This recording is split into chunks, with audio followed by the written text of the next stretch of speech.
Good afternoon Diptanshu. अच्छा, by the way, जो हमारा जो कोई भी क्लास रहेगी आगे वाली, तो उसमें क्लास के स्टार्टिंग के जो 3-4 मिनट होते हैं उसमें मैं कुछ बहुत स्टार्टिंग एकदम पढ़ाना शुरू नहीं करूंगा। थोड़ा सा हम हमेशा वेट किया करेंगे, सारे लोग ज्वाइन कर लें। और लेकिन तुम लोगों को क्लास को ज्वाइन करना है एकदम टाइम से। गुड आफ्टरनून प्रिया। थोड़ा सा इसलिए और वेट कर लेते हैं। तो तुमको क्वेश्चंस जो हैं वो सबसे ज्यादा उसको यूज करना है। वो तुम्हारे लिए बहुत ही यूजफुल है क्वेश्चंस। अगर तुमने वो क्वेश्चंस कर लिए तो, और क्लास में चल ही रहा है, लेवल 1 एंड लेवल 2 ओनली, अच्छा ठीक है, तो भी कोई प्रॉब्लम नहीं है। तो लेवल 1 वाले तो इजी होते हैं और लेवल 2 वाले थोड़े से अच्छे होते हैं। तो पहले लेवल 1 कर लो, फिर लेवल 2 कर लो।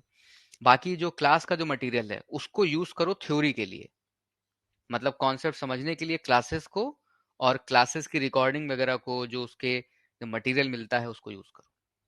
बात समझ आई? इस बार आप हमारे बैच टीचर हैं फिजिक्स के लिए, यस। हाँ, तो मैं तुमको पढ़ाऊंगा फिजिक्स क्लास 12th में। तो हम शुरू करने वाले हैं आज पहला टॉपिक। ऑलराइट। अच्छा ठीक है, तो फिर आप पढ़ाई की बात शुरू ही कर देते हैं, क्योंकि पढ़ना तो देखो है ही, क्लास 12th में तुम आ गए हो। तो हम लोग तमाम चीज़ें डिस्कस करते रहेंगे साथ साथ। बट अब हमारा मेन जो काम है वो शुरू करते हैं। तो आज जो हम यूनिट शुरू करने वाले हैं, उस यूनिट को तुम बोल सकते हो इलेक्ट्रोमैग्नेटिज्म। इलेक्ट्रोमैग्नेटिज्म का जो पहला जो चैप्टर है, इलेक्ट्रोस्टैटिक्स, या यूनिट बोल सकते हो, उसमें हम आज बात करने वाले हैं उसके बारे में। तो ब्रॉडली अगर मैं बोलूं, तो दो पार्ट में हम इलेक्ट्रोमैग्नेटिज्म को डिवाइड कर सकते हैं। पहला है इलेक्ट्रोस्टैटिक्स। अच्छा, स्टैटिक्स जो वर्ड होता है, स्टैटिक, इसका मतलब होता है रुका हुआ। तो चार्जेस जब रुके हुए होते हैं, रेस्ट पर होते हैं, तो उसको हम बोलते हैं इलेक्ट्रोस्टैटिक्स। और ये जो डायनेमिक्स जो वर्ड होता है, इसमें कुछ बताने की जरूरत नहीं है, तुमको पता है कि डायनेमिक्स मतलब मूव करता हुआ। तो चार्जेस जब मूव कर रहे होते हैं, मोशन में होते हैं, तो उसको हम इलेक्ट्रो डायनेमिक्स बोल सकते हैं।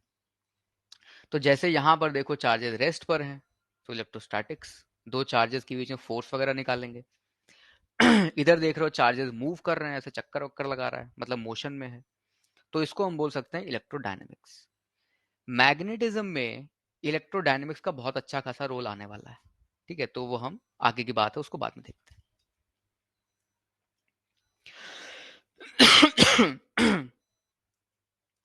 अब हम बात करेंगे ओरिजिन ऑफ चार्ज की। तो ओरिजिन ऑफ चार्ज को समझने के लिए एनवी सर का तुम्हारे पास एक वीडियो है बहुत अच्छा, उसको तुमको देखना है। तो वीडियो के लिए मैं बार बार नहीं बोलूंगा, लेकिन जब भी क्लास में वीडियो चलता है तुमको पूरी तरह फोकस करना है, क्योंकि उस पॉइंट पर मैं तुमको बाहर से, यहां से मुझे पता नहीं चलेगा कि तुम फोकस कर रहे हो कि नहीं कर रहे हो। तो मैं एज्यूम करके चलूंगा कि तुम सारे लोग फोकस कर रहे हो। और अगर मैंने वीडियो चला दिया और तुमने देख लिया, तो मैं मान के चलूंगा तुमने क्लियरली देखा है। तो वीडियो पे हमेशा फोकस करना है बहुत ही carefully. Origin of charge, simple सी बात जो आपने सुना होगा, जो हमने सुना होगा। आपने सुना होगा एक एटम होता है, एटम के अंदर ये न्यूक्लियस होता है। अरे हाँ सर, सुना है ये तो सर, है ना। न्यूक्लियस के अंदर प्रोटॉन्स होते हैं, हाँ सर बिल्कुल होते हैं, और न्यूट्रॉन्स होते हैं, और उनके चक्कर काट रहे होते हैं कौन? ये कौन होते हैं? इलेक्ट्रॉन्स। अरे हाँ ना तो बोलना पड़ेगा। अरे हाँ सर, तो आपको याद करो, अगर आप बहुत ध्यान से देखो तो atom consist of neutrons, protons. तो अगर अपन ध्यान से देखें, ध्यान से देखो, तो ये नेगेटिव चार्ज होता है, ये पॉजिटिव चार्ज होता है, ये न्यूट्रल होता है।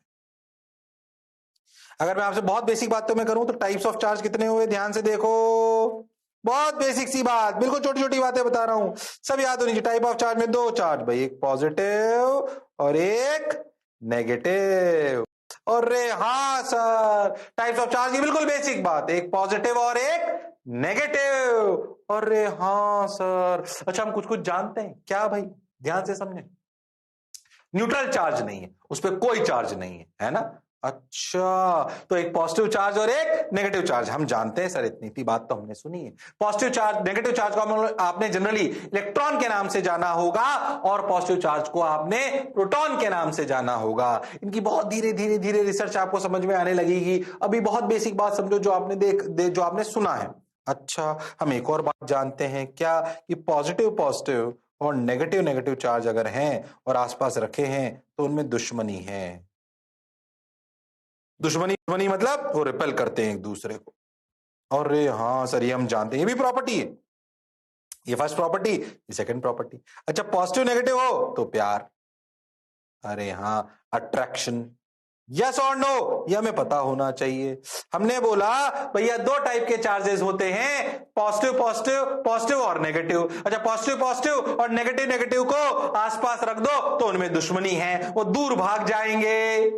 ओके, हाँ सर, और पॉजिटिव नेगेटिव में प्यार है, अट्रैक्शन है, बहुत बेसिक सी बात हम जानते हैं। अच्छा भाई, ये छोटी सी यूनिट आप जानते हो ना, इलेक्ट्रॉन, क्या जानते हो, इलेक्ट्रॉन। ओ हो, इस इलेक्ट्रॉन का चार्ज -1e, अगर अपन बात करें तो स्मॉलेस्ट चार्ज कहलाता है नेगेटिव चार्ज, सबसे स्मॉलेस्ट यूनिट। इससे छोटा चार्ज हम नहीं जानते। आपने कहीं अगर क्वार्क्स वगैरह सुने हो तो हम उसे कंसीडर नहीं कर रहे हैं, हम स्मॉलेस्ट यूनिट मान रहे हैं इलेक्ट्रॉन को। और याद करो, ई की वैल्यू होती है 1.6 × 10⁻19 कूलम। अच्छा, कूलम क्या है, कूलम है यूनिट ऑफ चार्ज। ये जो क्वांटिटी अपन ने डिफाइन करी है चार्ज, इसकी यूनिट क्या होती है, कूलम। अच्छा, ये स्केलर होता है कि वेक्टर, ये स्केलर क्वांटिटी है। इसमें पर क्या, स्केलर तो है पर पॉजिटिव नेगेटिव दोनों होते हैं। इसके पॉजिटिव और नेगेटिव का मतलब है, यानी कि भैया चार्ज एक ऐसी क्वांटिटी है जो स्केलर है पर उसमें पॉजिटिव नेगेटिव दोनों होता है। जैसे कि पोटेंशियल एनर्जी अगर अपन बात करें तो स्केलर है पर वो पॉजिटिव भी होती है नेगेटिव भी होती है। ऐसे ही अपना क्वांटिटी अपन ने जो चार्ज डिफाइन करा वो पॉजिटिव भी है और वो नेगेटिव भी है, और उसकी यूनिट होती है कूलम। कूलम कहां से आई, साइंटिस्ट के नाम पे बेस्ड है भाई, परेशान बिल्कुल नहीं होना। अरे हाँ ना तो बोलना पड़ेगा, हाँ सर, कूलम स्लो अभी अपन आगे पढ़ेंगे तो उसी का कूलम है। तो 1.6 × 10⁻19 अगर आप सोचो तो सबसे छोटा चार्ज है। अच्छा सर, बात तो आपकी सही है, मास ऑफ इलेक्ट्रॉन भी याद कर लो तो कोई बुराई नहीं है, 9.1 × 10⁻31 kg।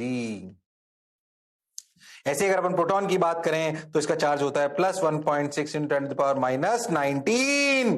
प्रोटॉन का चार्ज बिल्कुल वैसा होता है, ये प्रोटॉन इलेक्ट्रॉन बहुत आते हैं हमारे जीवन में, इसे जो लिख रहा हूं वो याद रखें, प्रोटॉन का मास चार्ज वही होता है जो इलेक्ट्रॉन का होता है, पर वो प्लस होता है और इलेक्ट्रॉन का माइनस होता है। ओ हो, और ऐसा समझो मैग्नीट्यूड वाइज इससे छोटा नेगेटिव चार्ज हम नहीं जानते और इससे छोटा पॉजिटिव चार्ज भी हम नहीं जानते।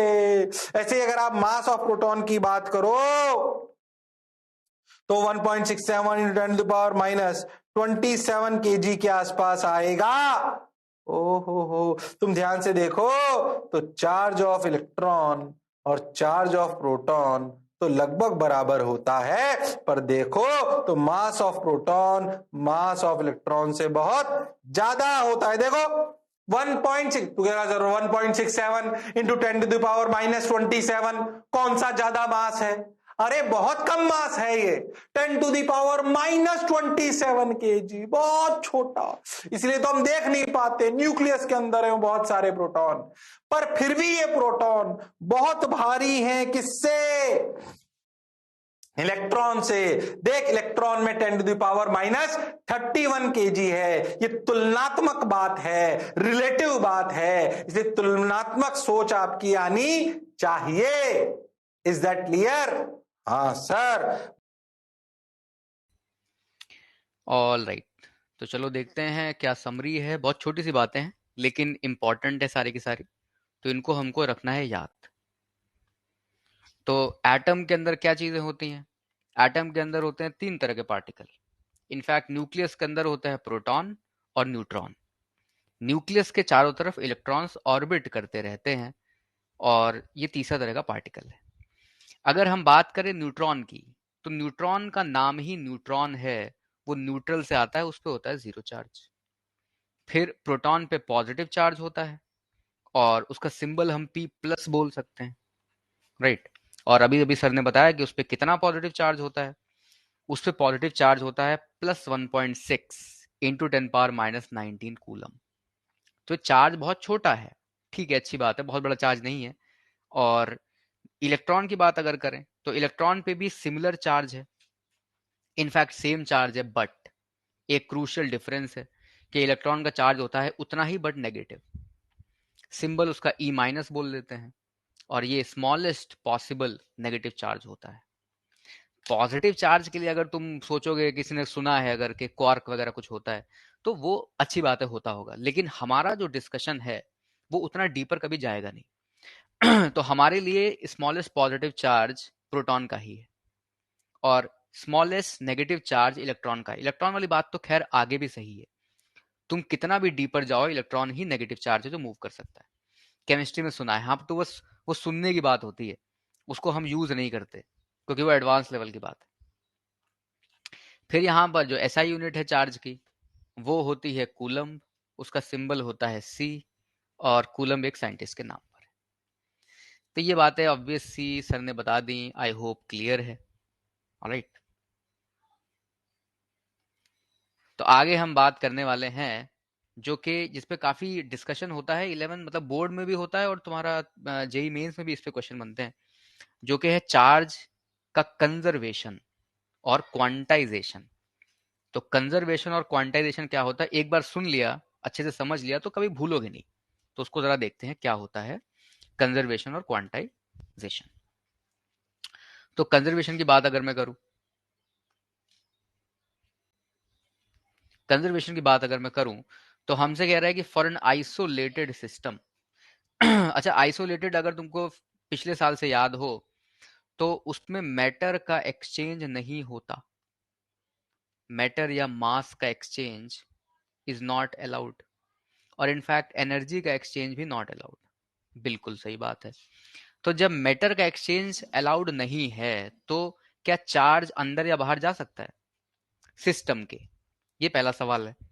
तो देखो, अगर मैं स्ट्रिक्टली बात करूं तो प्रोटॉन्स प्रोटॉन्स एक्चुअली मूव नहीं करते हैं, क्योंकि प्रोटॉन न्यूक्लियस के अंदर रहते हैं, एकदम अंदर, एकदम छुपे हुए। एक्चुअली जो मूव करते हैं वो इलेक्ट्रॉन्स ही मूव करते हैं, और इलेक्ट्रॉन का मास होता है, electron is a matter particle.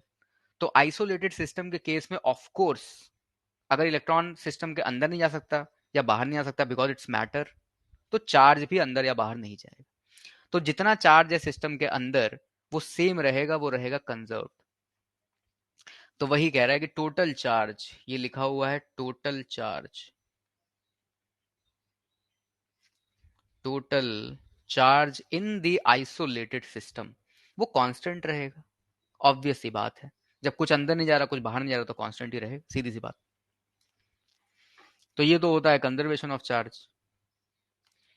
Next जो बात आती है वो थोड़ी सी ट्रिकी है, तो उसको जरा ध्यान से सुनना। नेक्स्ट कॉन्सेप्ट है क्वांटाइजेशन ऑफ चार्ज का। क्वांटाइजेशन क्या होता है, सुनना। बात यह है कि जब चार्ज को हम इधर उधर ट्रांसफर करते हैं, तो जिस चीज को हम ट्रांसफर कर सकते हैं वो है इलेक्ट्रॉन। प्रोटॉन्स वैसे भी मूव नहीं करते, तो इलेक्ट्रॉन्स ही मूव कर सकते हैं, अंदर जा सकते हैं, बाहर जा सकते हैं। तो अगर तुमने एक इलेक्ट्रॉन ले लिया तो तुमने थोड़ा सा नेगेटिव चार्ज ले लिया, अगर तुमने एक इलेक्ट्रॉन दे दिया तो तुमने थोड़ा सा नेगेटिव चार्ज दे दिया, तो इफेक्टिवली तुम्हारे ऊपर पॉजिटिव चार्ज आ जाएगा अगर तुमने इलेक्ट्रॉन को दूर भगाया है तो। लेकिन इलेक्ट्रॉन को तोड़ना पॉसिबल नहीं होता, तो एक बार में हम एक इलेक्ट्रॉन ले सकते हैं या दो ले सकते हैं या तीन दे सकते हैं, इंटीजर मल्टीपल। ऐसा पॉसिबल नहीं कि तुम आधा इलेक्ट्रॉन ले लो या 1.5 इलेक्ट्रॉन दे दो या 1/3 इलेक्ट्रॉन एब्जॉर्ब कर लो, ये पॉसिबल नहीं है। तो इंटीजर मल्टीपल ऑफ इलेक्ट्रॉन्स ही हम ले दे सकते हैं, क्योंकि इलेक्ट्रॉन को हम ब्रेक नहीं कर सकते। ठीक है, तो यहां पे पढ़ते हैं क्या लिखा है। The least possible value of charge that can be transferred is the charge of an electron, because we can't, तो इसको मैं लिख देता हूं यहां पे क्लियरली, बिकॉज वी कांट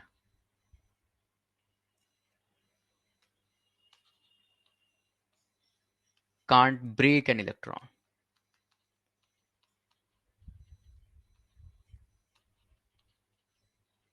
तो जब इलेक्ट्रॉन को हम तोड़ ही नहीं सकते तो इलेक्ट्रॉन के जितना चार्ज ही ले दे सकते हैं।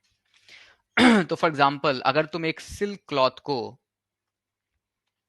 के क्लॉथ को एक ग्लास की रॉड से रब करो तो इलेक्ट्रॉन्स इधर से उधर या उधर से इधर ट्रांसफर हो सकते हैं, लेकिन इलेक्ट्रॉन टूटते तो है नहीं, तो इंटीजर मल्टीपल हमेशा ट्रांसफर होते हैं। तो जो चार्ज ट्रांसफर होता है वो इंटीजर मल्टीपल ऑफ ई का ही ट्रांसफर हो सकता है। अच्छा, ये पॉसिबल है क्या? E/2 इतना पॉसिबल है क्या ट्रांसफर होना, मतलब लेना या देना कुछ भी? ये पॉसिबल नहीं है। तो वही देखो यहाँ पे लिखा है कि भाई 3/4 5/7 फ्रैक्शन, तो ये जो फ्रैक्शन है, फ्रैक्शन में ट्रांसफर करना इज नॉट पॉसिबल, तो हमेशा इंटीजर होना चाहिए। तो वही यहाँ पे लिखा है कि an integral number of electrons can be transferred, लेना या देना, लेना देना इज नॉट इंपॉर्टेंट, मतलब ट्रांसफर कैसा भी होगा वो इंटीजर मल्टीपल ही हो सकता है। आधा इलेक्ट्रॉन, पौना इलेक्ट्रॉन, 1.5 इलेक्ट्रॉन, 2.5 इलेक्ट्रॉन, जो लोग हिंदी अच्छे से आती है उनको समझ में आ रहा होगा, ये ट्रांसफर नहीं होता, मतलब फ्रैक्शन ट्रांसफर नहीं होता। ऑलराइट, अब हम बात करेंगे प्रॉपर्टीज ऑफ चार्जेस की, तो थोड़ा डिटेल में सुनना है यहाँ पर क्या कह रहे हैं सर। ये तो दिखाया है कि देखो प्रैक्टिकल करेंगे, ये एक्सपेरिमेंटल बात है, ठीक है। नेगेटिव नेगेटिव तो ये यानी कि दुश्मनी, ओ हो, like charges repel each other, ओ हो, उल्टा कर लो तो दे अट्रैक्ट ईच अदर, उल्टा कर लो तो दे अट्रैक्ट ईच अदर। बहुत ही बच्चों वाले एनिमेशन आपने देखे, कोई उतारने की जरूरत नहीं, सिंपल फील। ओके सर, हम जानते हैं इसको, unlike charges attract each other. ओ हो, तो charge scalar quantity and additive in nature. Additive in nature का क्या मतलब? सिंपल सी बात कि एडिटिव इन नेचर का क्या मतलब है कि जैसे क्यों ये बात बोली, हालांकि तू अभी तक करता हुआ है, पर इसे समझ। जैसे मान लो कोई भी सिस्टम है, ये 2 कूलम, ये -3 कूलम, ये 4 कूलम, ये 2 कूलम, ये -1 कूलम, ऐसे अगर है तो मैं आपसे पूछूं इस पे क्यू नेट कितना है, तो तुम क्या करोगे? तुम करोगे सर 2 + 4 + 2 -1 -3, ठीक सर। तो सर 8 - 4 यानी कि सर 4 कूलम, यही करोगे ना? तुमने जो इतनी आसानी से जोड़ लिया ना, जोड़ लिया यानी कि स्केलर क्वांटिटी थी और साइन के साथ जोड़ा, इसे कहते हैं एडिटिव प्रॉपर्टी। किसी भी सिस्टम पर नेट चार्ज कैसे जोड़ते हो? Q1 + Q2 + Q3, तो किसी भी क्वांटिटी को ऐसे कर पा रहे हो। सोचो अगर ये फोर्स होते तो ऐसे नहीं जोड़ पाते, वो वेक्टर नहीं जुड़ते। अरे हाँ सर, तो आप चार्जेस को बिल्कुल सिंपल तरीके से जोड़ पा रहे हो with sign, this is known as additive in nature. तो Q net is simply Q1 + Q2 + Q3 + Q4 + Q5, या -Q5 जैसे इसमें लिखा हुआ है, तो -Q5 और इधर -Q2 लिखा हुआ है। तो अगर आप ऐसे सिंपली कर दो तो इसे बोलते हैं एडिटिव इन नेचर। जो आप अभी तक कर रहे थे ना, जो आप अभी तक कर रहे थे, उसका एक नाम है कि भाई charge is additive in nature, मतलब नेट चार्ज निकालने के लिए सिंपली जोड़ सकते हैं। ओके, जैसे 1 किलो और 1 किलो कितना? 2 किलो, वैसे वो एडिटिव है, सिंपल। हाँ, बात तो सर आपकी सही है, पर मास में क्या है? मास नेगेटिव होता ही नहीं है कि नहीं? वो तो पॉजिटिव पॉजिटिव तो जुड़ जाता है। चार्ज भी जुड़ता है बिल्कुल सिंपल तरीके से, पर साइन के साथ।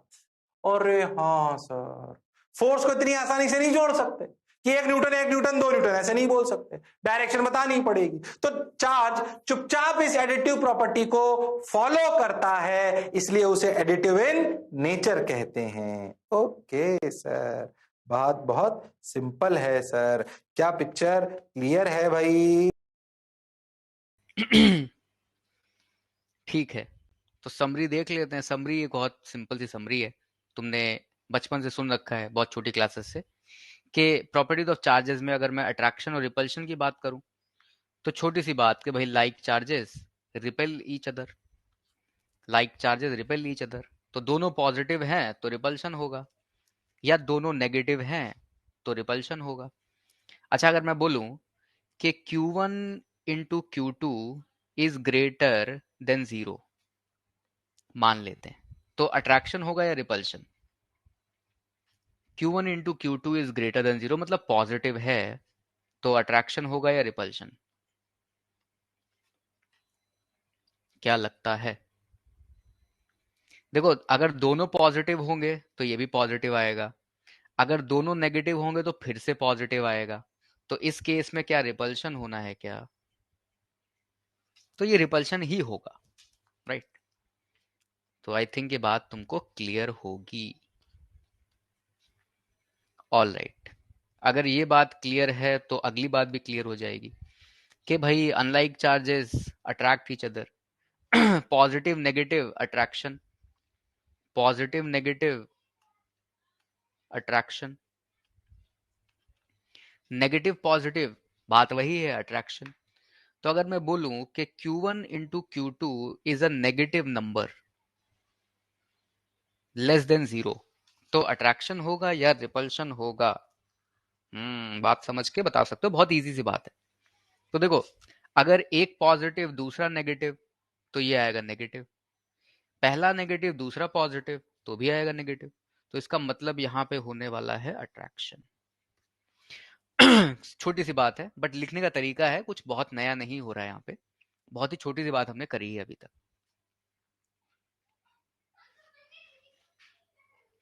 ऑल राइट, तो ये अगर क्लियर हो तो जो सर ने अगली बार बताई थी कि चार्ज होता है स्केलर क्वांटिटी, बहुत इंपॉर्टेंट बात है।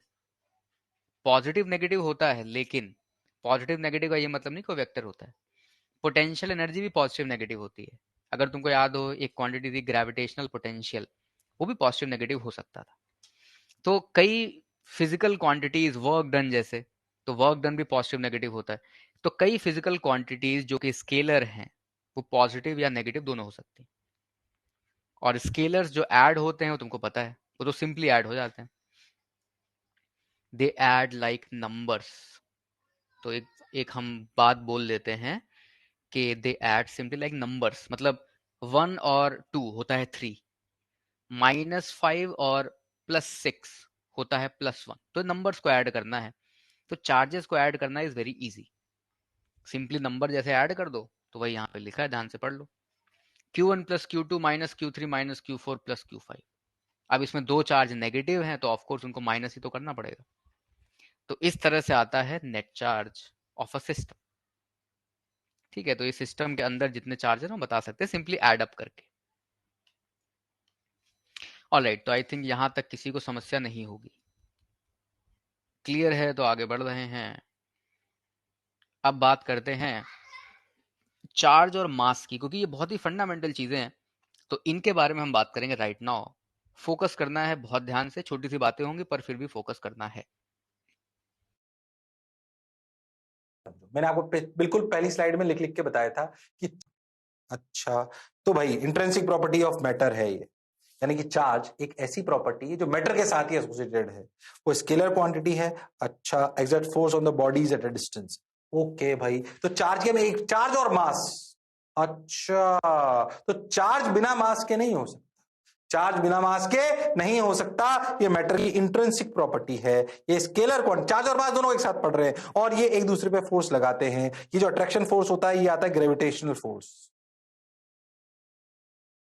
जो एक दूसरे पे बॉडीज लगाती है, जिस वजह से हमारी सन के अबाउट एक्ट कर रही है। ओ हो, और ये कहलाता है इलेक्ट्रोस्टैटिक फोर्स, जो चार्जेस की प्रॉपर्टी की वजह से आता है। अच्छा, जहां जहां मास है वहां वहां चार्ज है, ऐसा जरूरी नहीं है। जहां जहां मास है वहां वहां चार्ज, ऐसा जरूरी नहीं है। याद करो, न्यूट्रल बॉडी अपन ने ली थी, mass not equal to zero but Q net equal to zero. क्या ऐसा हो सकता है कि क्यू नेट जीरो हो, नॉट इक्वल टू जीरो हो और मास जीरो हो? Not possible.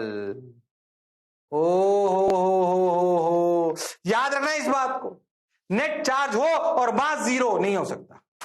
चार्ज होने के लिए तो मास होना ही पड़ेगा। ओके, पर नेट चार्ज जीरो हो सकता है कब? जब इलेक्ट्रॉन प्रोटॉन बराबर हो जाए, तो मास तो होगा।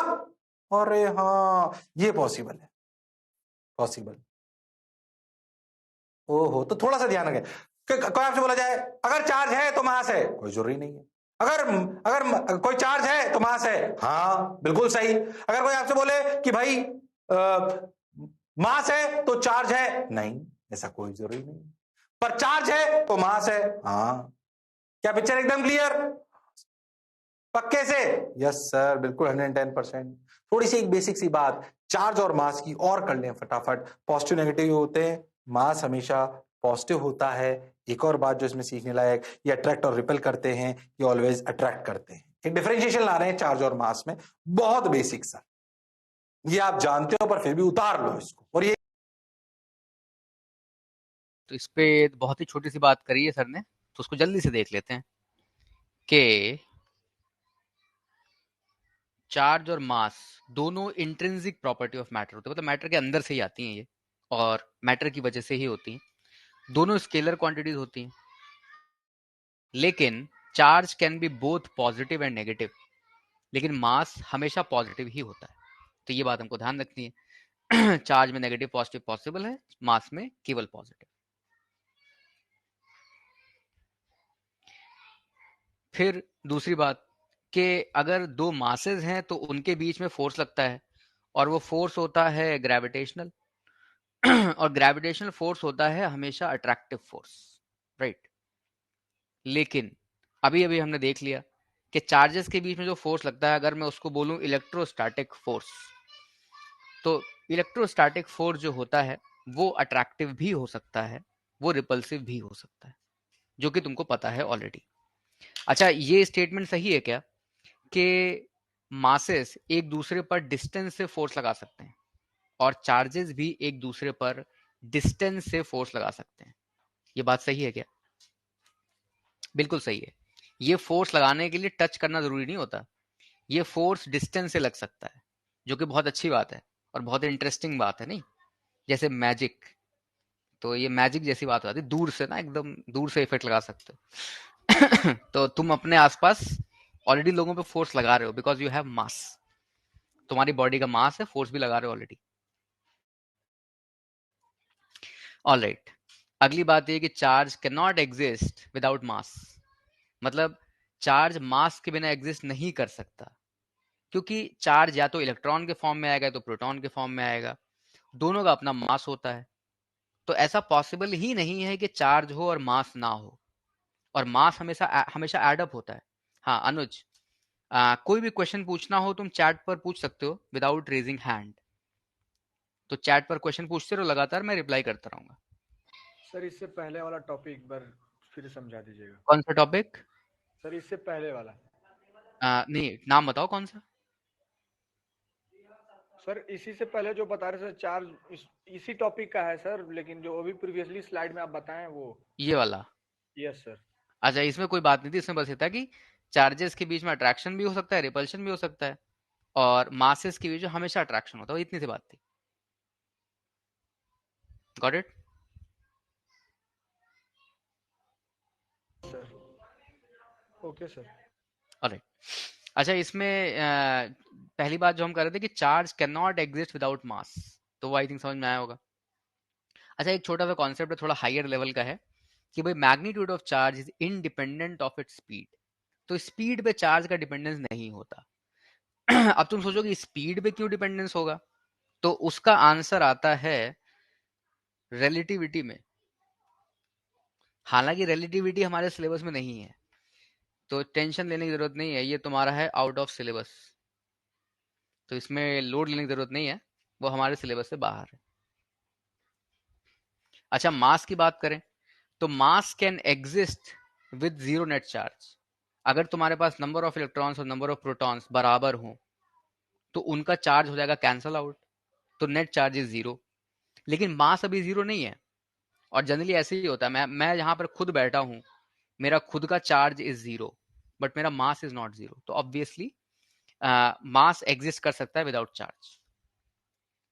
अच्छा, ये रिलेटिविटी का कॉन्सेप्ट है, इस पे हम बहुत ज्यादा फोकस नहीं करेंगे, लेकिन जस्ट एज अ फैक्ट तुम याद रख सकते हो कि मास कैन डिपेंड ऑन स्पीड, जो कि बहुत ही एडवांस रिलेटिविटी का कॉन्सेप्ट है, स्पेशल रिलेटिविटी का। एल्बर्ट आइंस्टीन की दी हुई थ्योरी है, और अच्छी बात है कि उसको हम नहीं पढ़ते हैं क्लास 12th में, क्योंकि वो थोड़ी सी ट्रिकी होती है।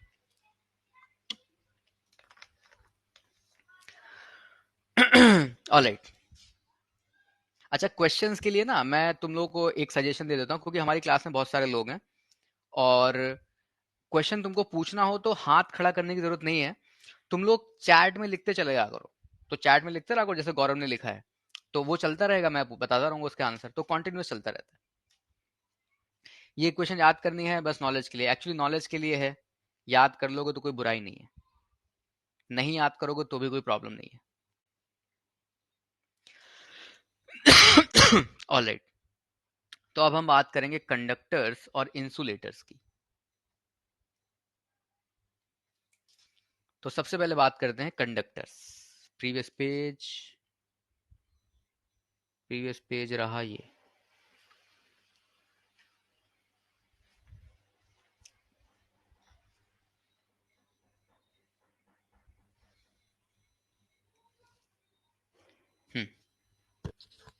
ग्रेट।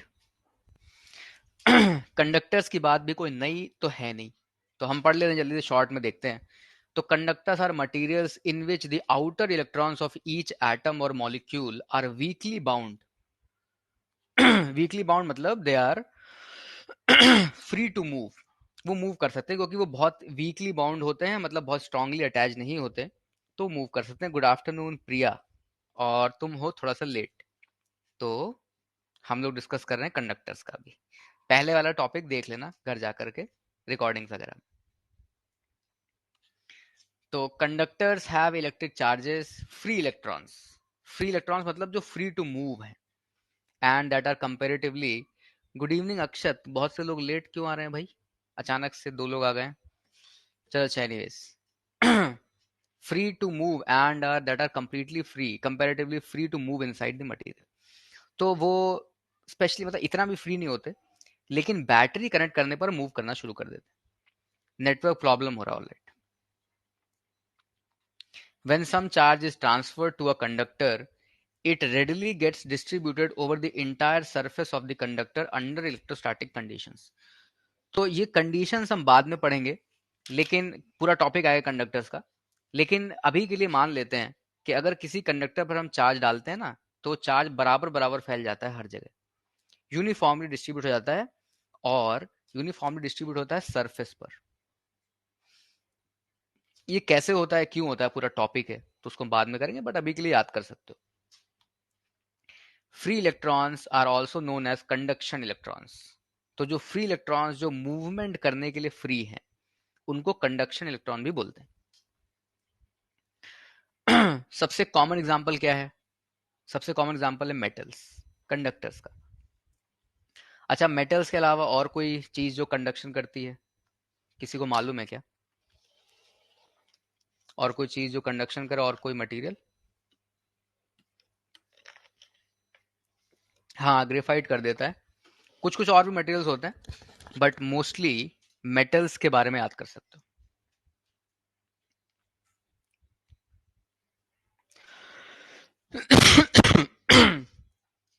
ऑल राइट,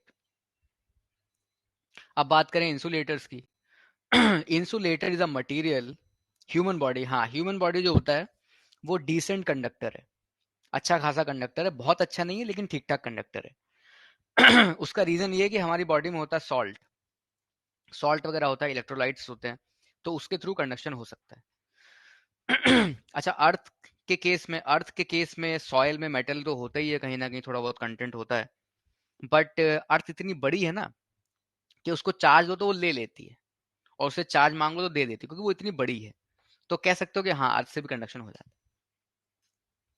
कंडक्टर और इंसुलेटर उतना ही स्टडी करना है जितना हम पहले से, हाँ, जितना स्लाइड में लिखा है बस उतना ही। जो हम कंडक्शन को एक बार और डिटेल में पढ़ेंगे, कंडक्टर्स अपने आप में पूरा टॉपिक है, वो बाद में आएगा। तो insulator is a material in which all the electrons are tightly bound. Tightly bound मतलब ये ज्यादा मूव नहीं कर सकते, और अगर मूव नहीं कर सकते तो चार्ज कैसे मूव होगा?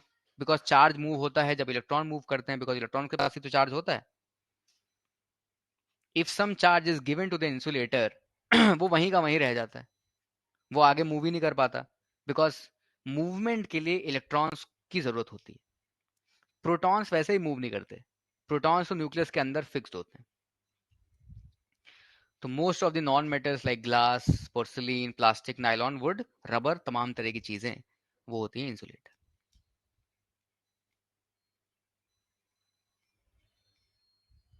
ऑलराइट, तो अब हम आगे की बात करते हैं। Mobile electrons are mainly present in the metals. हाँ, तो जो भी कंडक्टर है उसमें मोबाइल इलेक्ट्रॉन्स या फ्री इलेक्ट्रॉन्स या कंडक्शन इलेक्ट्रॉन्स, सबका एक ही बात होती है, उनको हम बोलते हैं उन्हीं की वजह से कंडक्शन होता है। ऑलराइट, तो अब हम बात करेंगे मेथड्स ऑफ चार्जिंग। ये छोटी छोटी चीजें हैं, मैं ज्यादा टाइम इसमें ले नहीं रहा हूँ। हमको मेन जो पढ़ना है वो पढ़ना है कूलम्स लॉ, तो हम छोटी छोटी चीजें चल अच्छा, पहला जो तरीका है कंडक्शन का, सॉरी ट्रांसफर ऑफ चार्ज का, वो है तुम्हारा रबिंग या फ्रिक्शन।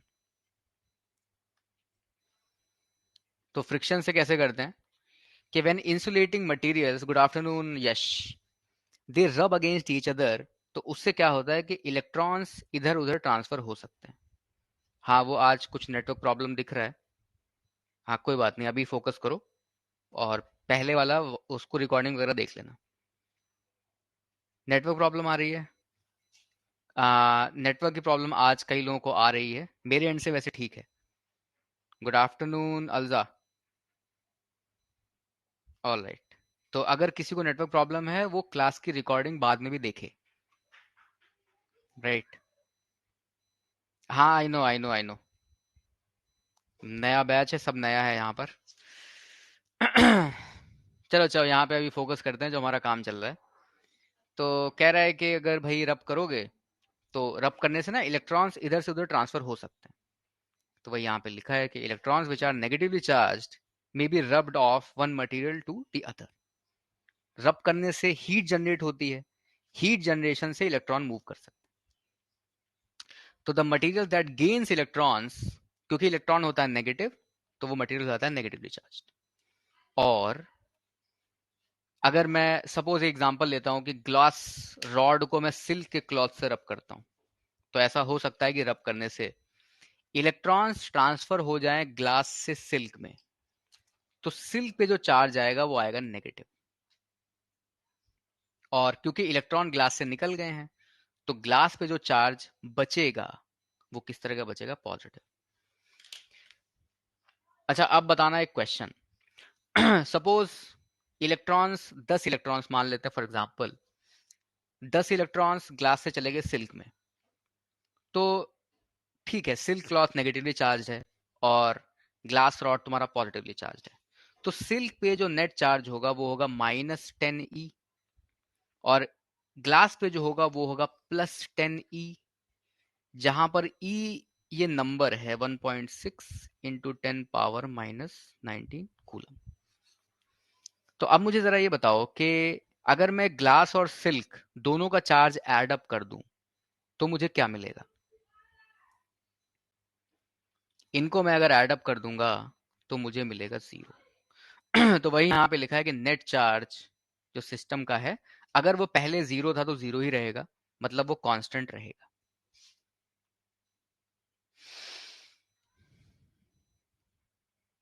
ऑलराइट, तो अगला जो मोड है,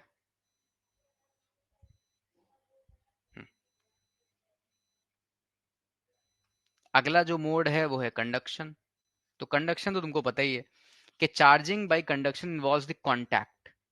तुमने टच कर दिया और अगर तुम्हारे पास कंडक्टर्स हैं तो चार्ज कंडक्टर से मूव कर सकता है, तो चार्ज इधर से उधर जा सकता है। तो इमेजिन करो कि तुम्हारे पास एक नेगेटिवली चार्ज रॉड है और ये जो रॉड है ये मेटल की रॉड है। 12th का ही सेशन है, बिल्कुल सही जगह पे आए हो। ये 12th का ही सेशन चल रहा है, हालांकि तुमको लग रहा होगा कि ये कैसी बच्चों वाली बातें चल रही है ना, बच्चों वाली बातें लग रही है क्या? लेकिन 12th का ही है, डोंट वरी। हाँ। तो मेटल की रॉड कंडक्टर रॉड है, और ये तुम्हारा जो ब्लॉक बॉल है ना, ये भी मेटल का है, मेटल बॉल या ग्लोब, जो ही मानना चाहते हो।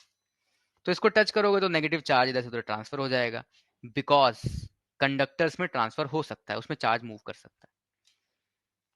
तो यहाँ पर सुनना ध्यान से अभी, both conductors will be charge with the same type of charge, क्योंकि इसी से तो चार्ज दूसरे पे जा रहा है, तो दोनों पे सेम चार्ज रहेगा। हाँ हाँ, सबका नया बैच है और मैं भी नया हूँ, सब नए हैं। हेलो विशाल। शेयरिंग होती है चार्ज की, बिल्कुल सही बात है। तो charging by conduction is only possible in the case of conductors, मतलब मेटल्स के केस में।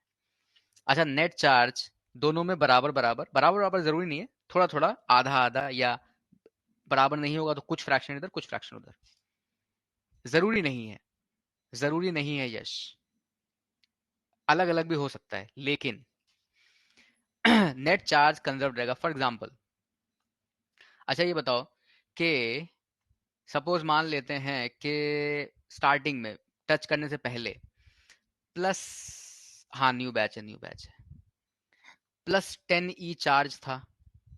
आप किसको पढ़ा रहे थे? पूरा बैच का क्लास नहीं ज्वाइन हो रहा था, हैं?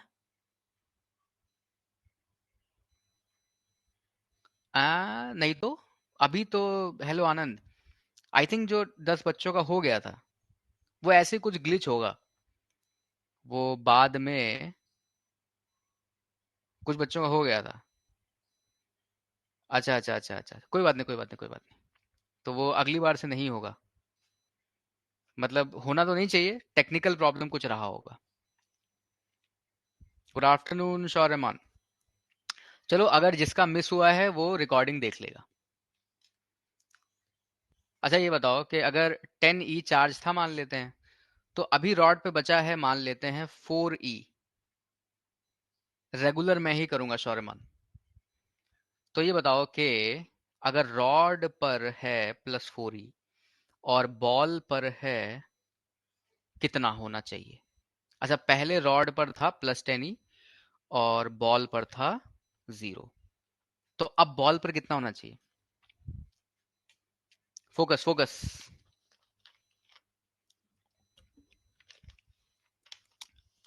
बॉल पर होना चाहिए, अच्छा नहीं, पहले 0 था। बॉल पर होना चाहिए +6E। कहां से आया, कहां से आया? देखो पहले 10 ही था ना रॉड पे, यही चार्ज थोड़ा थोड़ा डिस्ट्रीब्यूट होने वाला है। हाँ, रॉड पे बचा है +4E और जो बचा हुआ है वो उधर जाएगा, तो चार्ज का कंजर्वेशन है क्या? Good afternoon Uddhav. हाँ, तो वही बात है, हालांकि बात छोटी सी है बट समझने वाली है।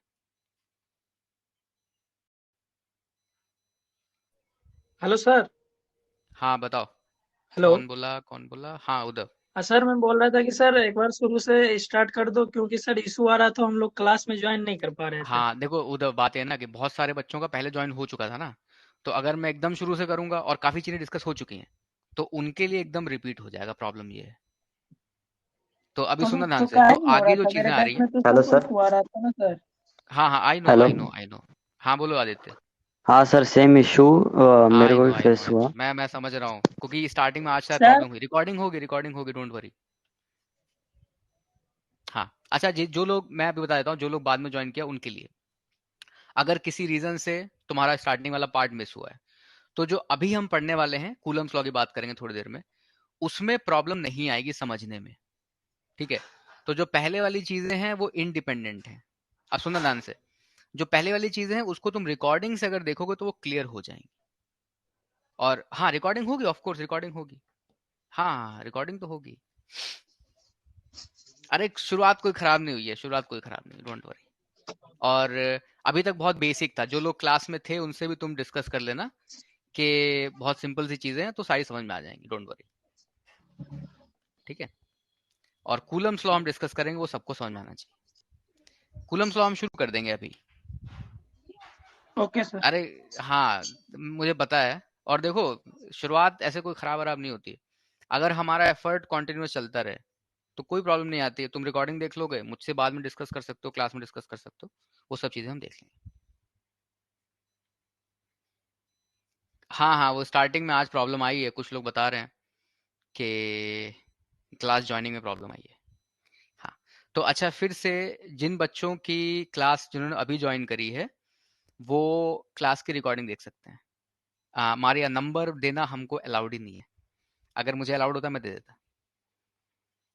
हाँ चलो, अच्छा अभी एक काम करो, जो डिस्कशन हमारा चालू है ना उसमें प्रॉब्लम नहीं आएगी। सर जो पुरानी चीजें हैं उसको तुम रिकॉर्डिंग में देखना। हेलो सर, हम्म। हमारा बैच नंबर क्या है सर? बैच नंबर बताता हूँ, वेट। बैच नंबर और ये सब चीजें ना थोड़ा टाइम के साथ सेट हो जाती हैं, फिर मैं बता देता हूँ। 1982।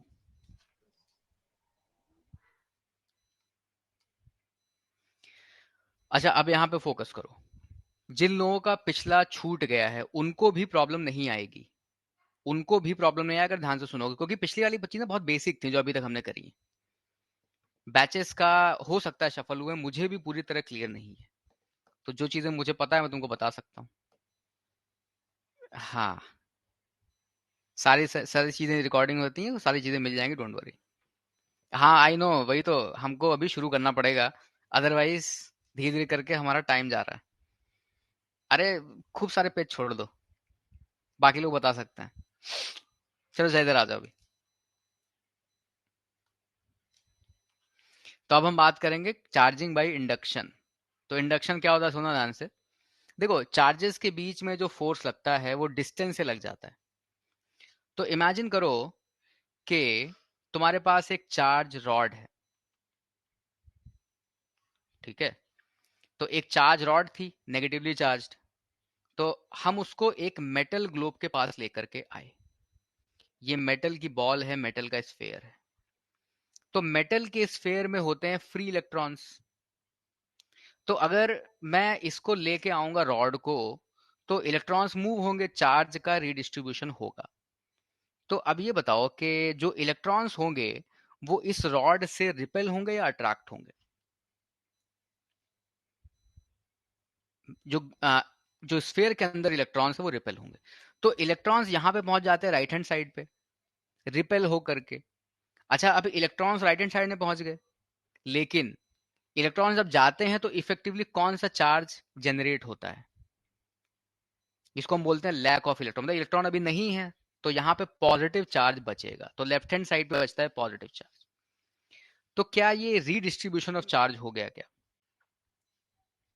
तो free electrons can move from one place to other in the metal. अब free electrons inside a conductor move out to the surface, तो ये सरफेस चार्ज जैसा क्रिएट कर देते हैं, ठीक है। अब यहाँ पर एक तरह से हम कह सकते हैं कि रीडिस्ट्रीब्यूशन ऑफ चार्ज हो गया है और चार्ज क्रिएट हो गया है, राइट हैंड साइड पर नेगेटिव और लेफ्ट हैंड साइड पर पॉजिटिव। लेकिन ऐसा होने के लिए क्या इस स्फेयर को कंडक्टर्स होना जरूरी था क्या? अगर ये कंडक्टर नहीं होता तो चार्ज कैसे मूव करता? हाँ जरूरी है, यश। अगर ये कंडक्टर नहीं होता तो चार्ज कैसे मूव करता? इलेक्ट्रॉन क्यों मूव करते? कंडक्टर्स में ही तो मूव करते हैं, तो वो एक्चुअली जरूरी है। हाँ, सिल्क कंडक्टर नहीं होता, उसमें हमने रब किया था, उसमें हमने जोर से रब किया था, ये सिल्क नहीं है। ये जो स्फेयर है ये मेटल है। हाँ, इंसुलेटर्स में स्टैटिक होता है और उसमें हमने रबिंग करी थी, वो फ्रिक्शन वाला केस था, ये डिफरेंट है। हाँ, यहाँ पे कांटेक्ट नहीं है, दूर से ही हो जाता है। तो इसमें यहाँ पर ध्यान रखना कि कांटेक्ट नहीं है, दूर से ही हो गया है। हाँ, तो इन दोनों केसेस में डिफरेंस है।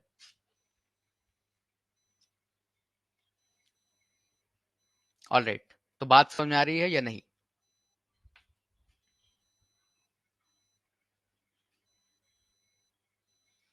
ऑलराइट। अच्छा, अब ये बताओ कि हमने दूर से एक चार्ज तो क्रिएट कर दिया। अब अगर मैं एक दूसरा ग्लोब लेकर के आ जाता हूं, मैं एक दूसरा ग्लोब लेकर के आ गया, ग्लोब नंबर 1, ग्लोब नंबर 2, या स्फेयर बोल सकते हो।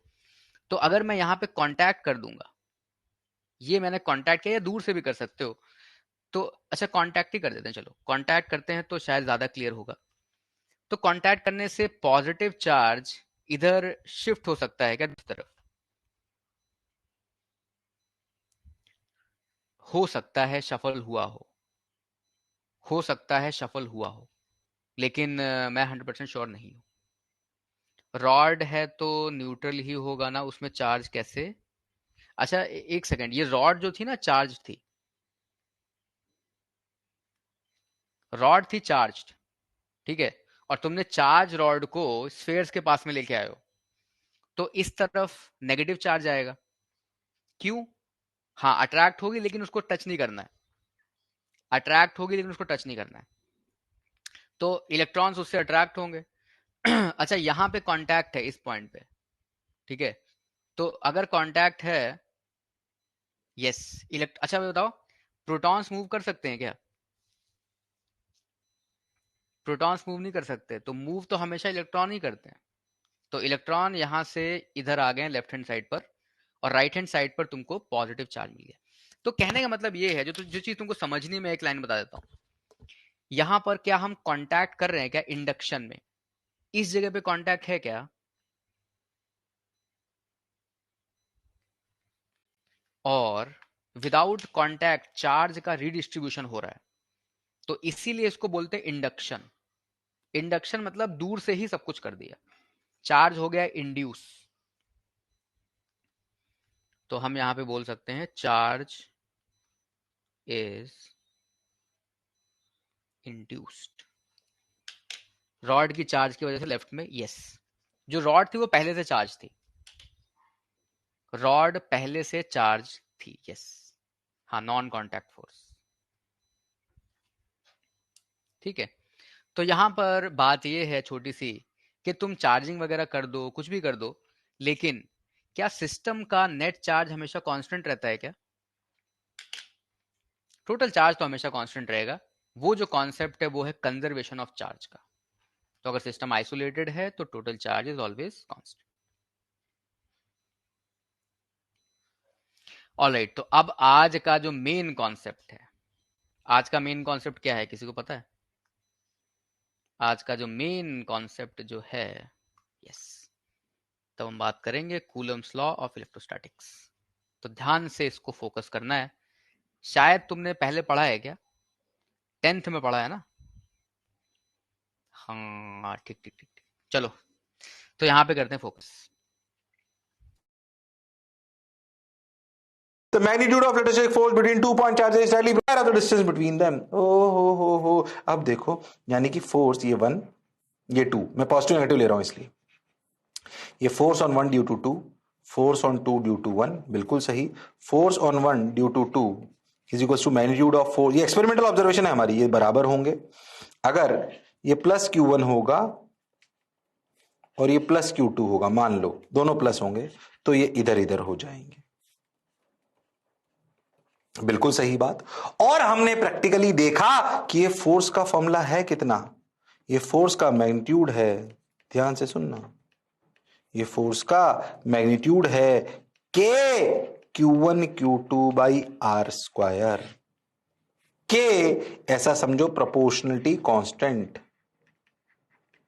ओ हो, ये फॉर्मूला कितना आया, Q1 Q2 1 by R square, magnitude की बात कर रहे हैं, ये मैग्नीट्यूड है, क्या है ये मैग्नीट्यूड? सर डायरेक्शन तुझे लॉजिकली समझ में आता है, सुनना, मैं इसकी वेक्टर फॉर्म भी बताऊंगा बाद में, पहले फील कर, क्या magnitude K Q1 Q2 by R square, K क्या है, प्रोपोर्शनलिटी कांस्टेंट, उसके बारे में भी बात करेंगे, सिर्फ मैग्नीट्यूड की बात करते हैं। सर डायरेक्शन कैसे, डायरेक्शन सुन, ध्यान से देख, तो फोर्स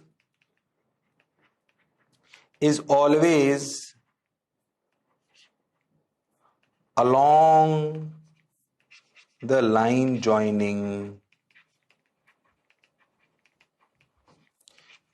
the two charges। हो, फोर्स हमेशा दोनों चार्जेस को ज्वाइन करने वाली लाइन के अलोंग लगता है। ओके सर, बात तो आपकी सही है सर, इक्वल इन मैग्नीट्यूड होता है। ओ हो, अगर प्लस प्लस है, प्लस प्लस माइनस माइनस, तो दूर दूर, हो, और प्लस माइनस तो पास पास। हाँ सर, तो force is always along the line joining the two charges, equal in magnitude, दूर दूर होता है अगर प्लस प्लस और माइनस माइनस हो, और पास पास होता है अगर प्लस माइनस हो। ओ हो, ध्यान से देखो, ये फोर्स टू डिफरेंट बॉडीज पे लगता है।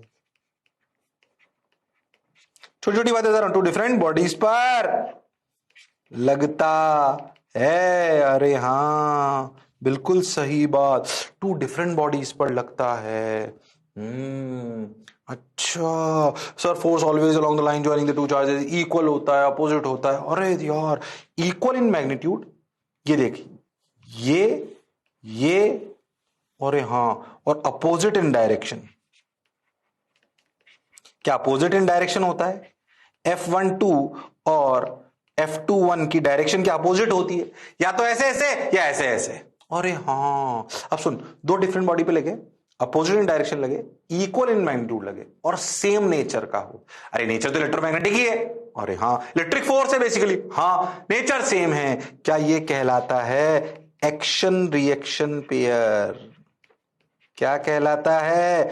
Action reaction pair.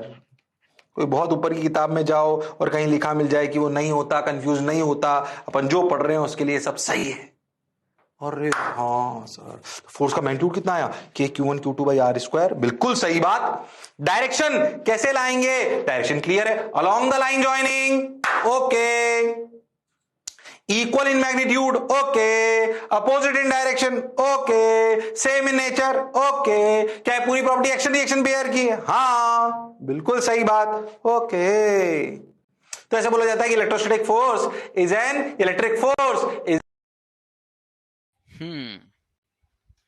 तो समरी देख लेते हैं, छोटी सी बात है, ये शायद सुनी हुई बात है। तो यहाँ पर क्या लिखा है, कूलम्स लॉ के according the magnitude of gravitation से सिमिलर है। हाँ, सारी चीजें डिस्कस करते हैं। The magnitude of electrostatic force between 2 point charges is directly proportional to the product of their charges, right, और inversely proportional to the square of the separation, यानी कि डिस्टेंस बिटवीन देम। तो उसके इनवर्सली प्रोपोर्शनल है। तो force का जो formula आ जाता है वो आ जाता है K Q1 Q2 upon R square. लेकिन ये केवल मैग्नीट्यूड मैंने लिखा हुआ है। ऐसा हो सकता है कि नोट्स चैप्टर के शुरुआत में मिल जाए, नहीं, वो क्लास के बाद, हर एक क्लास के बाद मिलते रहते हैं। सेम बॉडीज हुई तो क्या होगा? सेम बॉडीज मतलब कि दोनों बॉडीज आइडेंटिकल हैं क्या? सेम बॉडीज हैं तो दोनों चार्जेस आइडेंटिकल हैं तो भी चलेगा, लेकिन दोनों पे चार्ज होना चाहिए। दोनों पे चार्ज है तो फोर्स लगेगा। अब यहाँ पर एक जो बात सबसे इंपॉर्टेंट है वो ये है, हाँ, कि ये बताओ, अगर चैप्टर के एंड में मिलते थे, हाँ चैप्टर के एंड में मिलेंगे, और क्लास वाले नोट्स तो मिलते रहते, रिकॉर्डिंग वगैरह आ जाती, नेगेटिव साइन क्यों नहीं लेते? मतलब नेचर बताना जरूरी होता है क्या? देखो ऐसा होता है कि अगर दोनों चार्जेस एक जैसे हो तो अट्रैक्शन होता है या रिपल्शन? तो रिपल्शन होता है, जो कि यहाँ पर हो रहा है, ठीक है। और अगर दोनों चार्जेस ऑपोजिट हो तो होता है अट्रैक्शन, जो कि यहाँ पर हो रहा है।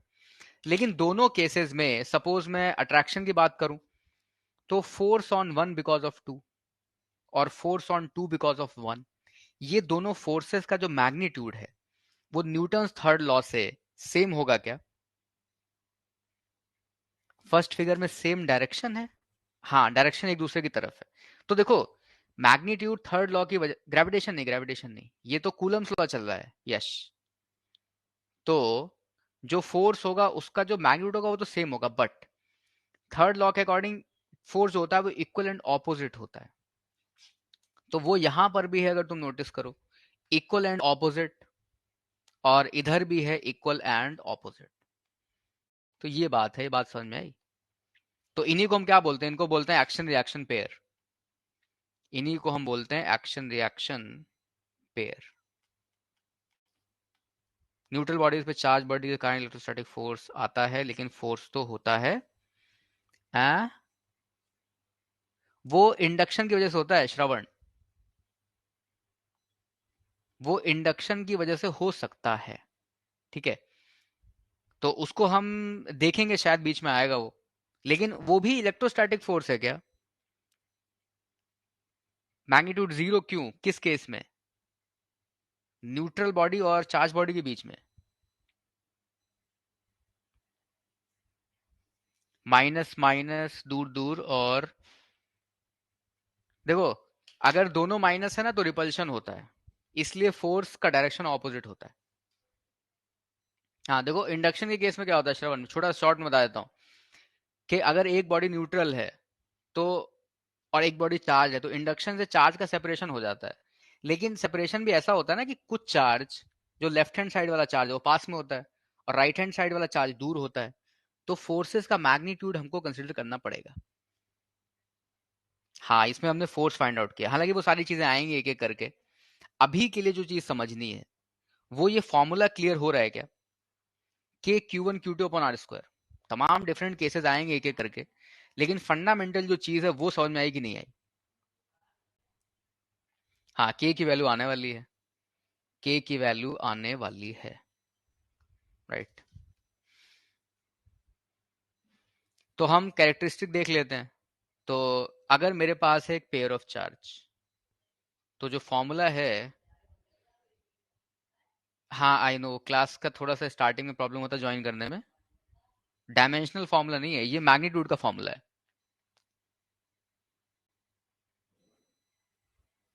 मैग्नीट्यूड। तो सबसे पहली बात, they exert same amount of force on each other. कौन से लॉ की वजह से ऐसा होता है? हाँ कौन से लॉ की वजह से फोर्स बराबर होना चाहिए? हाँ हाँ हाँ।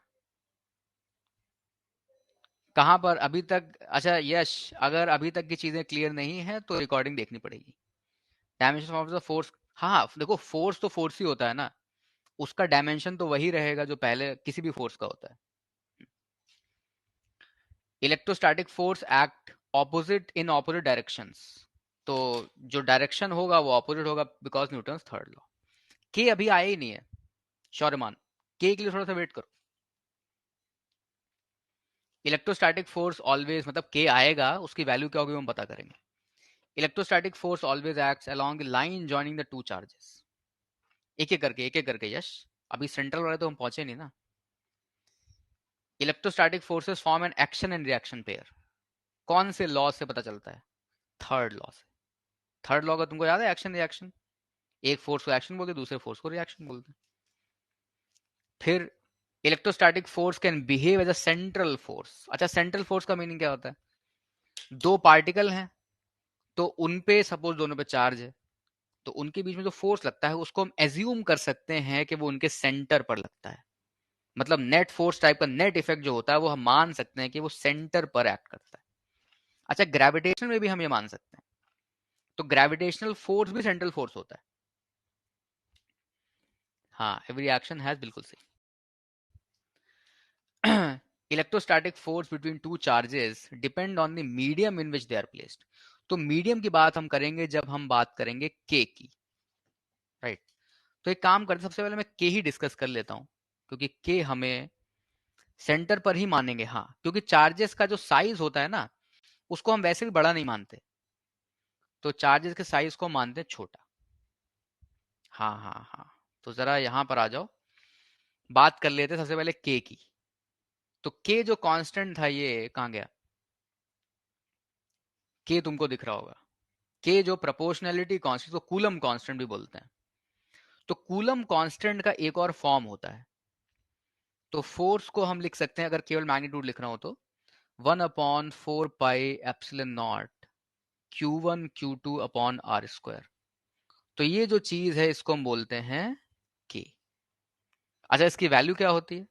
इसकी वैल्यू होती है एसआई यूनिट्स में।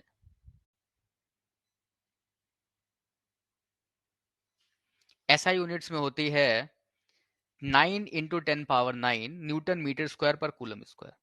ई नॉट क्या होता है? ई नॉट ने उसको बोलते हैं epsilon not. Mohit, epsilon not एक फंडामेंटल कांस्टेंट है नेचर का, वो प्रॉपर्टी ऑफ वैक्यूम होती है, वो बहुत ही फंडामेंटल कॉन्सेप्ट है, उसको हम बोलते हैं परमिटिविटी। और परमिटिविटी एप्सिलॉन नॉट, यूनिट बता देता हूं, उसकी वैल्यू भी याद रखनी है। नहीं, एप्सिलॉन नॉट मैटर पे वो वैक्यूम की प्रॉपर्टी है, लेकिन अगर तुम किसी दूसरे मीडियम में हो तो जो के की वैल्यू होती है वो होती है 1/4 पाई एप्सिलॉन, और जो फॉर्मूला आ जाता है वो इतना आ जाता है। तो एप्सिलन किसी और मीडियम में होता है, फॉर सम अदर मीडियम। अच्छा, एप्सिलन नॉट किसके लिए होता है? हाँ, हेलो सर। एप्सिलन नॉट होता है, just a moment, epsilon naught होता है वैक्यूम के लिए और एप्सिलन किसी और मीडियम के लिए। हाँ, उसको याद रखना। हाँ, बताओ। सर एक बार रिपीट कर दिए सर दोबारा। एप्सिलन नॉट जो होता है वो होता है एक फंडामेंटल फिजिकल क्वांटिटी वैक्यूम की, फंडामेंटल प्रॉपर्टी। उसको हम बोलते हैं परमिटिविटी ऑफ वैक्यूम या परमिटिविटी ऑफ फ्री स्पेस। बात समझ में आई? और अगर वैक्यूम में ना हो, किसी और मीडियम में हम फोर्स निकाल रहे हो, तो वहां पर एप्सिलन नॉट की जगह यूज करते हैं एप्सिलन, जो कि मीडियम की प्रॉपर्टी होती है। हाँ, ये परमिटिविटी है वैक्यूम की, एप्सिलन नॉट। और अगर वैक्यूम ना हो, कुछ और मीडियम हो, कुछ और मटेरियल मीडियम हो, जैसे कि ग्लास, वाटर, कहीं और हो, तो वहां पर एप्सिलन नॉट की जगह एप्सिलन यूज करते हैं। बात समझ में आई? हाँ, टाइम मुझे दिख रहा है, कोई प्रॉब्लम नहीं है। परमिटिविटी एक एक प्रॉपर्टी का नाम होता है। ये इलेक्ट्रोमैग्नेटिज्म की बहुत फंडामेंटल प्रॉपर्टी और उसकी वैल्यू यहां पर दे रखी है। परमिटिविटी ऑफ फ्री स्पेस होता है 8.8, याद रखना है इसको, 8.85 into 10 power minus 12। परमिटिविटी देखो, इलेक्ट्रोमैग्नेटिज्म से रिलेटेड एक फंडामेंटल क्वांटिटी ऑफ नेचर है। परमिटिविटी का अगर तुम वर्ड ओरिजिन देखोगे ना, तो वो फोर्स कितनी परमिसिबल वैल्यू होती है उससे आता है, लेकिन हमारे लिए उसको याद रखना है as a constant of nature. Is that clear? उसके वर्ड मीनिंग पे जाने की जरूरत नहीं है, हमारे लिए वो constant of nature, that's it. अच्छा, एक चीज जो बहुत इंपॉर्टेंट है, जो अभी छूटनी नहीं चाहिए, मैं उसको जरूर तुमसे डिस्कस करना चाहता हूं, जो कि है तुम्हारा वेक्टर फॉर्म। तो वेक्टर फॉर्म हम सबसे पहले डिस्कस कर लेते हैं, बाकी चीजें हम बाद में। और अगर, अच्छा एक चीज और बता दूं, क्लास टाइमिंग में अगर कुछ चीज छूट जाती है, तो उसके लिए तुमको क्या करना होता है? उसके लिए तुमको क्लास खत्म होने के बाद, अगर कोई चीज हम डिस्कस नहीं कर पाए, उसको अपने आप से करना ही पड़ेगा। लेकिन वो करना कोई डिफिकल्ट नहीं होता, उसके साथ पूरा मटेरियल हमारे पास है, और अगर बेसिक्स क्लियर हैं तो प्रॉब्लम बिल्कुल नहीं आएगी। लेकिन जो इंपॉर्टेंट चीजें हैं उसको सबसे पहले करना है। तो एक चीज जो बहुत इंपॉर्टेंट यहाँ पे हमको करनी है, उस पर तुमको ध्यान से फोकस करना है, जो कि है vector form of Coulomb's law. तो उस पर सभी लोग फोकस करेंगे राइट नाउ। वेक्टर फॉर्म, हो Q1 Q2, मान लो दो चार्जेस हैं Q1 Q2, हमें ध्यान समझना, हमें Q1 और Q2 दो चार्जेस हैं, और ऐसा समझो कि Q1 का पोजीशन वेक्टर, ये ओरिजिन ले लो, तो Q1 का पोजीशन R1 क्या है? Position vector of Q1। R2 क्या है? Position of Q2। R vector है displacement vector between, R vector ध्यान से देखना, R वेक्टर क्या है? Displacement vector between Q1 and Q2, है ना? अरे हाँ, बेसिकली आप ऐसे समझो, R vector is position of Q2 with respect to Q1। अगर हम Q1 पर बैठकर Q2 को देखें, क्योंकि एरो देख, एरो अपना Q2 पर है, तो यानी कि Q2 की पोजीशन ये बता रहा है Q1 के लिए। अरे हाँ, अगर तुम बेसिक वेक्टर लॉ से देखो तो अपन लिखेंगे R1 vector plus R vector equal to R2 vector, ये तो समझ आता होगा। तो R वेक्टर क्या है? R2 vector minus R1 vector. अरे हाँ सर, बिल्कुल सही बात है सर, सही लग रहा है सर। अगर मान लो मैं आपसे बोलूं कि Q1 Q2 पर कितना फोर्स लगाएगा, तो सोचो, आप जानते हो कि Q1 Q2 पर फोर्स ऐसे लगाएगा, फोर्स ऑन 2 ड्यू टू 1। अभी मैं इसका मैग्नीट्यूड की बात करता हूं सिर्फ, फोर्स ऑन 2 ड्यू टू 1 क्या ऐसे लिखना चाहिए कि Q1 Q2 by mod of R vector का स्क्वायर। हम जानते हैं कि Q1 द्वारा Q2 पे लगाया गया फोर्स इस डायरेक्शन में होगा, और क्या उसका magnitude K Q1 Q2 by R square. R is the distance between Q1 and Q2, जो क्या R वेक्टर का मॉड है। बिल्कुल सही, क्या कहानी सही लिखी है? अरे हाँ सर, पर मान लो मुझे वेक्टर लिखना है, वेक्टर मतलब ऐसी चीज, ऐसा फोर्स लिखना है जो डायरेक्शन और मैग्नीट्यूड दोनों एक साथ दे दे। अच्छा, अब देखो, क्या अपन ऐसा बोल सकते हैं कि डायरेक्शन ऑफ, ध्यान समझना, direction of F vector to 1 is same as, ध्यान से सुनना, same as R vector if Q1 and Q2 are of same nature. समझना, कंफ्यूज मत होना, क्या बोल रहा हूं ध्यान सुनना। क्या एफ वेक्टर जो force on two due to one है, force on two due to one है, क्या उस फोर्स की डायरेक्शन वो ही है जो आर वेक्टर की है अगर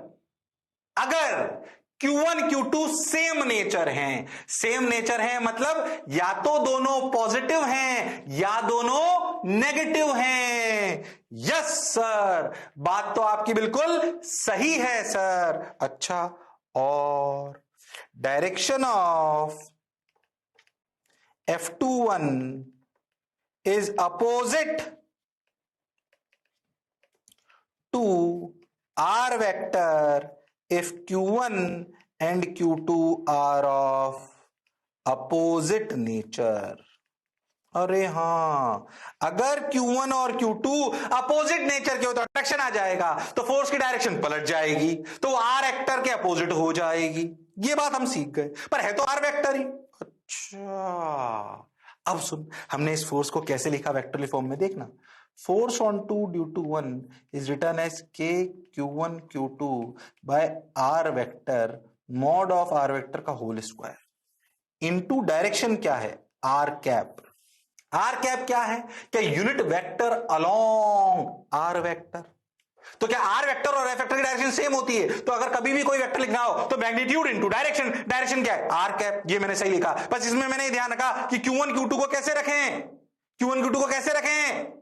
देख, अगर दोनों पॉजिटिव है Q1 Q2, तो देख Q1 Q2 को अगर पॉजिटिव पॉजिटिव रखूं तो बिल्कुल सही बैठा, Q1 Q2 को नेगेटिव रखूं तो भी सही बैठा, पर अगर एक पॉजिटिव एक नेगेटिव रखूं तो देख अपने आप माइनस आ गया, तो क्या उल्टा अपने आप हो जाएगा। यानी कि Q1 Q2 को कैसे रखें, Q1 and Q2 with sign रखो, तो क्या डायरेक्शन सही आएगी, तो क्या डायरेक्शन सही आएगी। Q1 Q2 को कैसे रखें, साइन के साथ, और आर कैप क्या है, unit vector along are vector. अच्छा, आर कैप को क्या लिख सकते हैं भाई, ये तो हम वेक्टर में जानते हैं, R vector by mod of R vector. और हाँ सर, तो k Q1 Q2 R vector by mod of R vector का cube is the vector form, is the vector form. याद रखें ये formula, force on 2 due to 1 equal to k Q1 Q2। Vector form क्या है, K Q1 Q2 R vector by mod of R vector का cube. इसमें दो बातें याद रखें, Q1 Q2 रखते हैं साइन के साथ, आर वेक्टर का हेड वहां होता है जहां फोर्स निकालना होता है। अगर आप फोर्स को ऐसे लिखोगे तो ये मैग्नीट्यूड भी देगा और डायरेक्शन भी देगा, फिर आपको इसमें दिमाग लगाने की जरूरत नहीं है। अभी तक जो हम करते हुए आए थे उसमें दिमाग से डायरेक्शन निकाल लेते थे। कि सब लोग बताना, पहले सबको क्लियर है ना कि रिकॉर्डिंग वगैरह अवेलेबल रहती है। कोई चीज़ अगर तुम्हारी छूटी हुई हो क्लास में, डिसकनेक्शन हो गया हो, ऐसा कुछ हो गया हो, तो रिकॉर्डिंग वगैरह सबको पता है ना, मिल जाती है, वीडियो वगैरह सबको मिल जाता है दोबारा। तो अगर कोई चीज़ छूट रही है, कोई स्लाइड कॉपी नहीं कर पाए, तो ऐसा कोई दिक्कत वाली बात नहीं होती, उसको तुम दोबारा भी देख सकते हो। ऑलराइट, तो जल्दी से इसको हम रिकैप करते हैं। हाँ, आर क्यूब कैसा है उसको देखते हैं। तो यहाँ पर जो बात है उसको समझना ध्यान से। हाँ, तो अगर दोनों का जो चार्ज है वो सेम है तो उनमें रिपल्शन होता है क्या,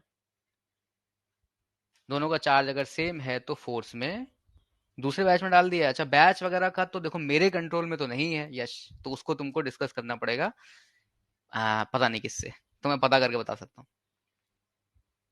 वो सब आएंगे, वो तुमको क्लास के नोट्स में सब मिल जाएंगे, सारी चीजें मिल जाएंगी, मेंटर से कर सकते हो। ऑलराइट, क्लास नोट्स में सारी चीजें मिलती हैं, कोई चीज अगर छूट रही है या तुमने कॉपी नहीं कर पाए या कुछ भी रीजन है तो ये है force on two because of one. तो सुनना ध्यान से, ये बताओ कि जो आर वेक्टर का डायरेक्शन है और जो इस फोर्स वेक्टर का डायरेक्शन है वो सेम है क्या। जो आर वेक्टर F21 मतलब force on two because of one, बिल्कुल सही। तो यही बात है कि आर वेक्टर का डायरेक्शन और फोर्स वेक्टर का डायरेक्शन सेम है, तो उसी तरीके से हम लिख सकते हैं फोर्स वेक्टर को। एक चीज और बताना, एक जो कॉन्सेप्ट और यहाँ पे यूज हो रहा है, तुमको यूनिट वेक्टर का कॉन्सेप्ट याद है क्या? यूनिट वेक्टर का फॉर्मूला क्या होता था? क्लास नोट से रिवाइज करो, क्लास नोट से रिवाइज करो। अगर टाइम के कारण स्लाइड्स नहीं कंप्लीट हो पाए सर, आप खाली लास्ट में बची हुई स्लाइड्स दिखा सकते हैं ताकि हम रिकॉर्डिंग से, वो तुम अपने आप ही देख सकते हो ना, वो बाद में रिकॉर्डिंग तो देख ही सकते हो। किसी क्राइटेरिया के बेसिस पे बैच चेंज किए, ये तो मुझे नहीं पता यार, पता करना पड़ेगा। हाँ, तो आर कैप जो होता है वो होता है R vector divide by R. तो उसी के चलते यहां पर नीचे आएगा आर क्यूब। अच्छा, आर क्यूब कैसे आएगा? देखो, नीचे था केवल डिनोमिनेटर, डिनोमिनेटर में था नीचे R square, is that correct? Denominator में था नीचे आर स्क्वायर, तो अगर मैं आर कैप लिखता हूं तो कैसे लिख सकता हूं? R vector divide by R. हाँ, मॉडुलस आएगा, लेकिन मैं मॉडुलस लिख रहा हूं, मतलब मैंने आर स्क्वायर लिखा तो मतलब वो मैग्नीट्यूड ही है, तो बेटर होगा कि मॉड लिख दो। ये बस बताने के लिए कि वो क्यूब कैसे आता है वो बता रहा हूं।